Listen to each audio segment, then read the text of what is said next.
एक दिन फातिमा ने अपने दादा की पुरानी अलमारी में एक खूबसूरत मूसीक़ी का गिफ्ट पाया। यह गिफ्ट बहुत ही खूबसूरत था और जब इसने इसका हैंडल घुमाया तो एक जादुई नगमा बजने लगा। अचानक फातिमा ने देखा कि इसके कमरे में मौजूद खिलौने और पत्थर जिंदा हो गए हैं।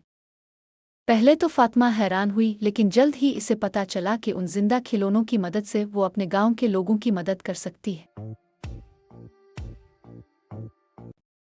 एक दिन गांव में एक बड़ा तूफान आया और सब लोग परेशान थे।